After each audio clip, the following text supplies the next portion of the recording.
Hello, everybody. This is Gerald Salenti, and it's Wednesday, June 12th, 2024. And once again, on these Wednesdays, we're very fortunate to have with us a man who's a man of the true American spirit, what our founding fathers fought for, that we've lost now. And that was a thing called the Constitution and the Bill of Rights that have been ripped up in front of our eyes. And it's Judge Andrew Napolitano, a real American in the true spirit of America. Judge, thanks for being here today. It's a pleasure, Gerald. Thank you. Thank you for the very generous introduction. Well, it's just the truth. And you know, every week you're writing these articles besides all of the shows, the interviews that you're doing on judging freedom. And you have one terrific person after another. And today you're going to be having Phil Giraldi on. And he's a real man of men. This is the guy that was a top CIA official that went into the office of that little boy of nothing, the daddy's boy, Georgie Bush, and showed him the facts that there are no weapons of mass destruction in Iraq. And Bush told him to leave the office. And Giraldi, being the true man that he is, quit the FBI, the CIA. And he writes articles as well that are terrific, and we publish them in the Trends Journal. Judge, you have a new article coming out tomorrow. And again, it's war and the Constitution. Can the president fight any war he wishes? Can Congress fund any war it chooses? Are there constitutional and legal requirements that must first be met before a war is waged? Can the United States legally attack any ally? The answer to that question of yes, they could do anything that they want. Right. The reference to the ally was the reference to the Nord Stream pipeline, but I was trying to tie up all at once the absurdity of the war in Ukraine, that Congress is funding a war that it hasn't declared. It can't declare war on Russia legally because we've signed treaties that limit our war making to targets that genuinely threaten us. Question: does Russia threaten the United States? No, we threaten them. We have American military equipment in Ukraine that's being aimed inside of Russia.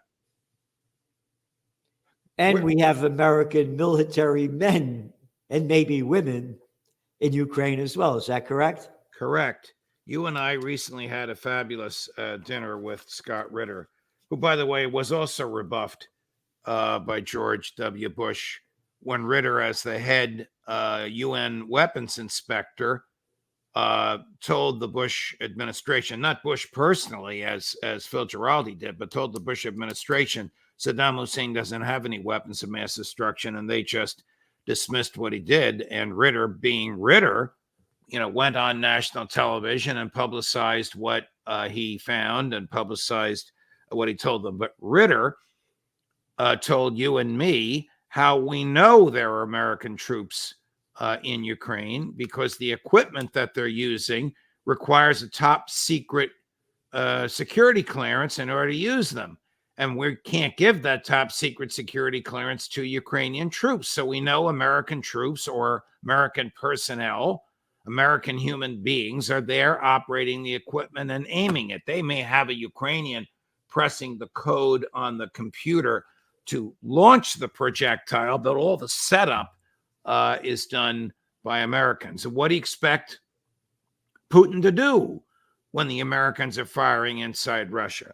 Question: where is Russia's second largest nuclear submarine as we speak? Answer: on its way to Havana. Thank you, Joe Biden. On its way to Havana.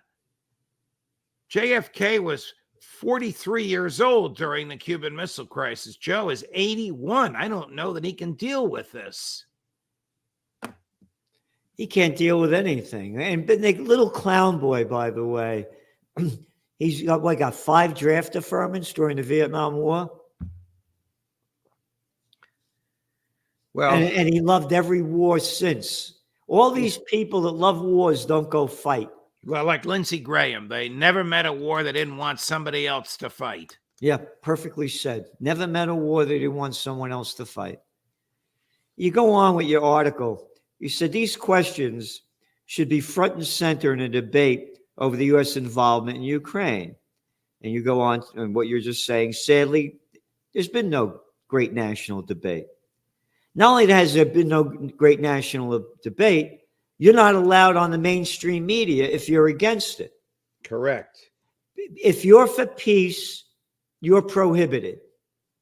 Peace is not allowed. And by the way, we're having a peace and freedom rally up here again in Kingston, and on September 28th, and Judge Napolitano and Scott Ritter are going to be two of the speakers, and we're putting others together. So please, as Scott Ritter said, we have to have 1 million person march for peace. Yes. There are 332 American people. To get 1 million out of 332 million should not be a big deal. You know, before China launched the COVID war on January 2020, the year of the rat, their Chinese Lunar New Year, in 2019, there were massive protests going on in Hong Kong. I used to be on Hong Kong TV, and I'm on like for 20 minutes, and we take a break. And I'd say to the host, so what's going on over there? He said, Mr. Salenti, we're not going to stop. We're not going to let the Chinese take over the way they are. Hong Kong is a city of 7.5 million people. There were over 1 million people taking to the streets. 1 million out of 7.5 million. If we can't get 1 million people in Kingston on September 28th, with people like Judge Napolitano, Scott Ritter, and others, we should be ashamed of ourselves as a nation. It would be very, very telling about the gullibility of the American public with respect to government and mainstream media propaganda if we can't get a huge crowd. I hope we get a crowd so huge you have to send a helicopter to get me in. Me too. And really, this is my passion. Because if we don't have peace, we're going to die in war. The World War III has already begun. There's going to be, just like World War II began before they bombed, Pearl Harbor. It was going on before. You need that false flag event, that one big event that makes it happen. And It's already going on with the Israel war and the Ukraine war. Oh, by the way, yesterday, the murderous Israeli government slaughtered a top commander in Hezbollah deep into Lebanon. And all Americans know is the bullshit that they put out. Hezbollah is a terrorist group. Israel and the United States say so. You mean Hezbollah? The men that fought against the Israeli invasion of Lebanon and the occupation of Lebanon and threw them out? Why, how dare they throw them out? Don't you know that Israel could steal all the land that they want? Oh, because you know why, Judge. God gave them that land. It's right there in the Torah, chapter 6, section 8. And we'll make up any crap we want. I'm telling you, World War III's begun. Israel's going to keep expanding this war. And as your article makes it really clear, American political pieces of crap are going to take us to war. We are already at war. Correct. And they're going to do this through a slow and gradual buildup because they can't declare war. They'd never get a declaration of war. The one thing the article doesn't mention that you and I have talked about, you just alluded to it. We all know that now that Pearl Harbor was a false flag. It worked for FDR.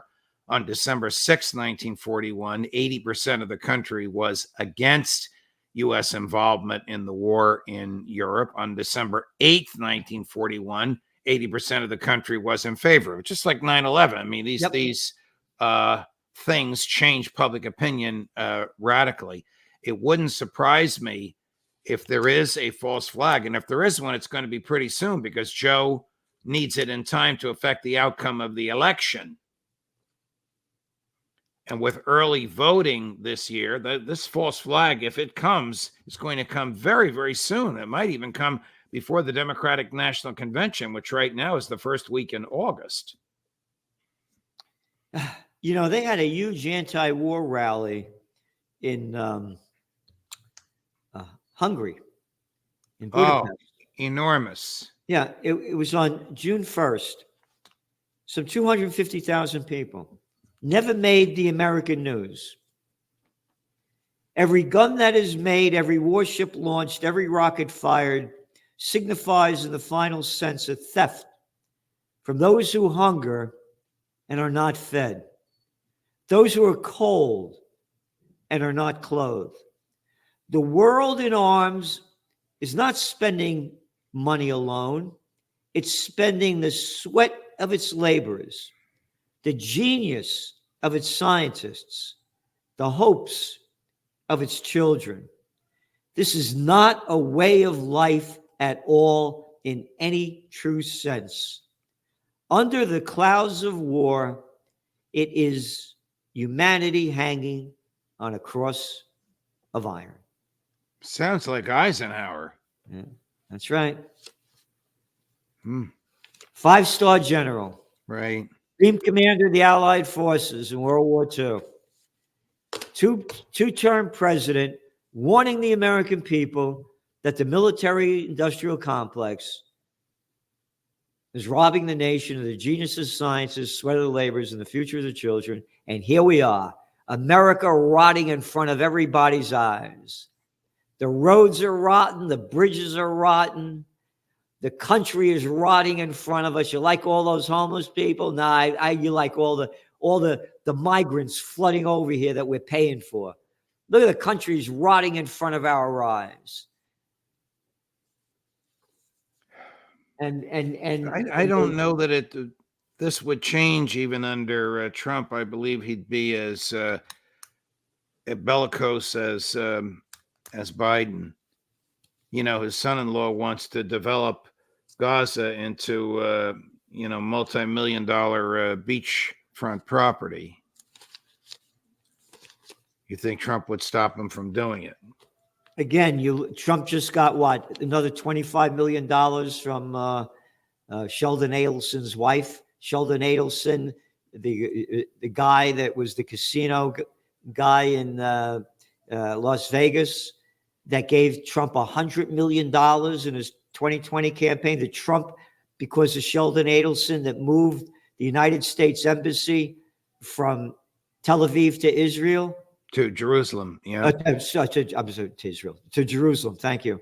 And told Israel, you know that land you stole in 1967 and that belonged to Syria? It's yours. Keep it. Yep. You know, this Jared Kushner thing it's a reality. I have the article here about how he said that he basically wants to push the people out of there, the Palestinians, put them in the desert, and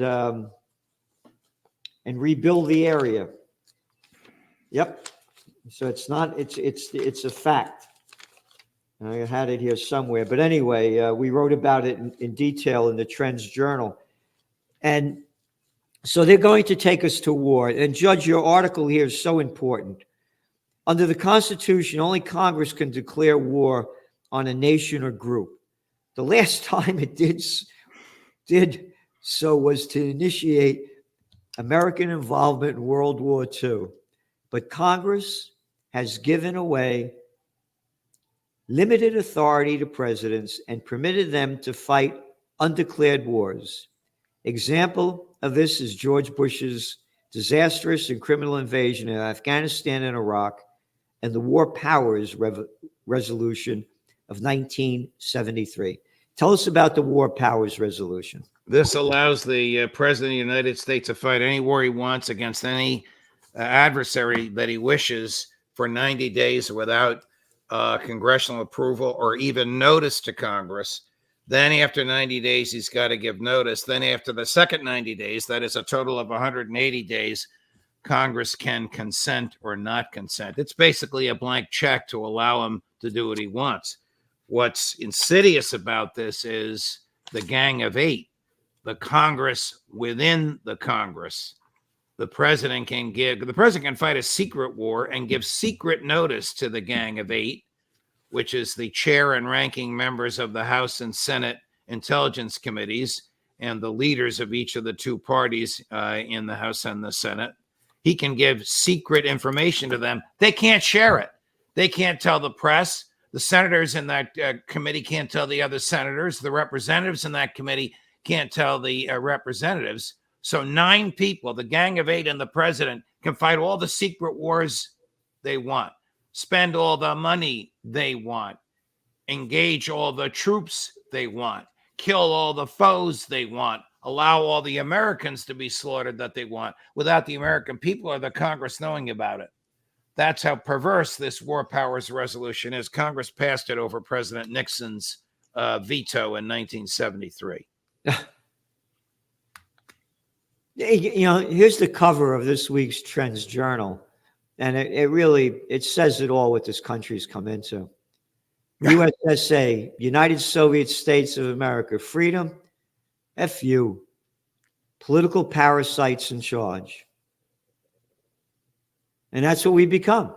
That is what we have become. And as I said earlier, I'm not taking sides in Trump versus Biden, as I know Trump so well and for so long.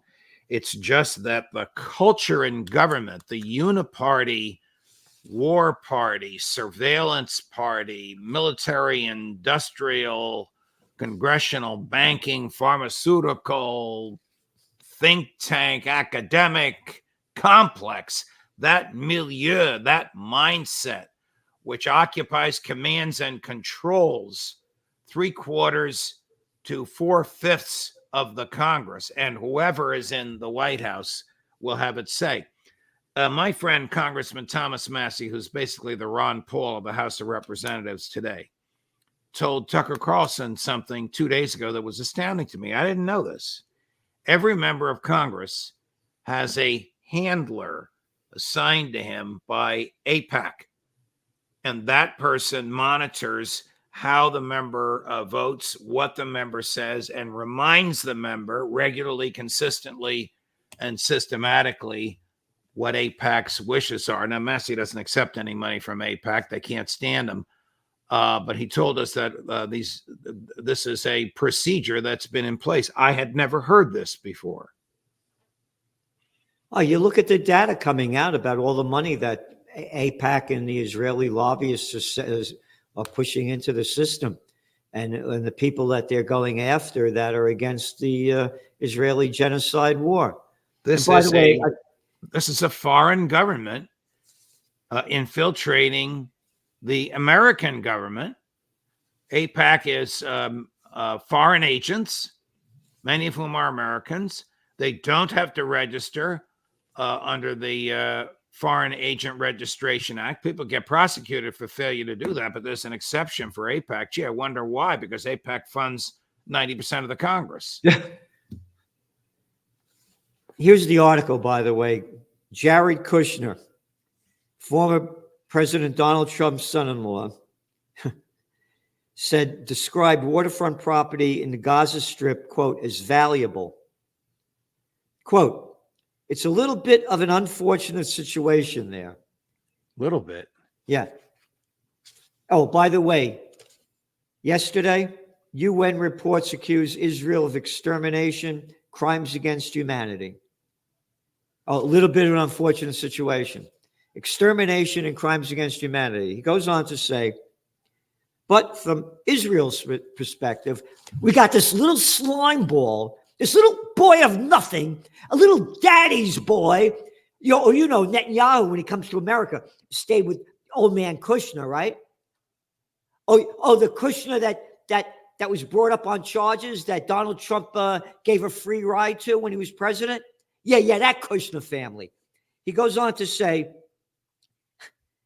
from Israel's perspective, I would do my best to move the Palestinian people out of there and clean it up. He said they should move the Palestinian civilians into the Negev desert. This is genocide. Hey, who's paying for it? The American taxpayer, or money borrowed in the name of the American taxpayer. Yeah. Under the law that makes us complicit in war crimes and genocide. I'm going to argue later today on Judging Freedom that when the media knowingly looks the other way in the face of genocide, the media also is complicit in genocide. And there is no statute of limitations for a genocide. Again, this UN report just came out. Yep. I mean, George Bush can't travel to Europe because there's still an EU-wide arrest warrant for him for war crimes in the invasion of Iraq and the invasion of Afghanistan. Same with Dick Cheney. You know, you see, you have to watch your language on the show. You can't call him Dick Cheney. You got to call him Penis Cheney. You can't call him a dick. Only you can get away with that, my dear friend. It's the South Bronx in you.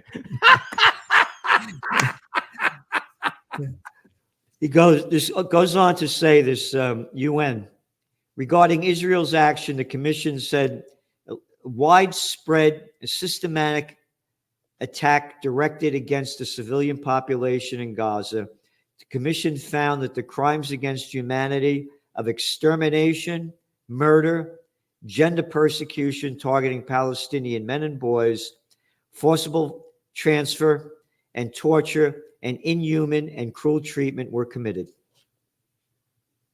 Right in front of everybody's eyes, you can see the pictures. And what will the UN do about it? Probably nothing, because the U.S. will veto a Security Council resolution. Yep. The Charles, commission said Palestinian men and boys were forced to strip naked in public in moves, quote, intended to inflict severe humiliation. And you can see the pictures. This isn't made up. They're all over the place. What they're doing is murder in the first degree. And again, they're going to take us to war. And if we don't stop it, it's going to be the end of life on Earth. They're going to annihilate. It's going to be nuclear war. It makes September 28th even more critical.